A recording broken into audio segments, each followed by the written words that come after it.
दीघा जगन्नाथ मंदिर विवाद ओडिशा और पश्चिमबंग को हुलुस्थुल कलानी। ओडिशा सरकार तदंत निर्देश को पश्चिमबंग विरोधी दल नेता शुभेन्दु अधिकारी स्वागत करछन्ती।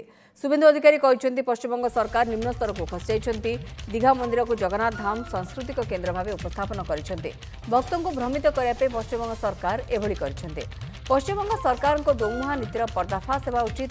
सारा भारत और विश्व में जगन्नाथ मंदिर रही सेगुड़िक धाम नुहे एक नुआ ढांचा निर्माण कर यह धाम भाव नामित कर बड़का नवकलेवर दारू व्यवहार जगन्नाथ संस्कृति प्रति घोर अपमान। रामकृष्ण दास महापात्र भूमिका उपर विचार आवश्यक। कार्य जगन्नाथ संस्कृति प्रति घोर अपमान आनी पदवीर अपव्यवहार कर भक्तों विश्वास को क्षुण्ण कर राजेश दैतापति विरुद्ध में एक्शन नहीं से दाबी कर।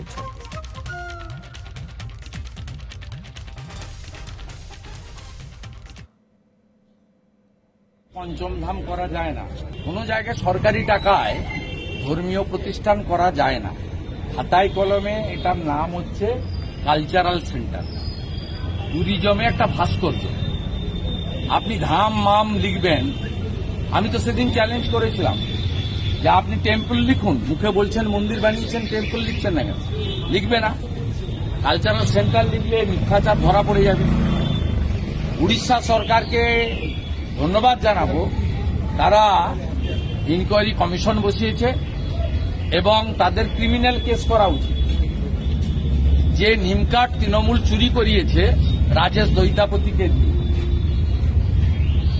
রাজেশ দৈতাপতিজির বিরুদ্ধে আমার মনে হয় ক্রিমিনাল অ্যাকশন নেওয়া উচিত এবং তাকে যদি উড়িষ্যা পুলিশ কাস্টডিতে নেয় তাহলে মমতা ব্যানার্জিও অ্যারেস্ট হবে। কারণ ওকে নিমকাটটা চুরি করতে মমতা ব্যানার্জি বলেছে। চোর মমতা শ্রী জগন্নাথ দেবের নামে নিমকাটটাও চুরি করালো উড়িষ্যা থেকে।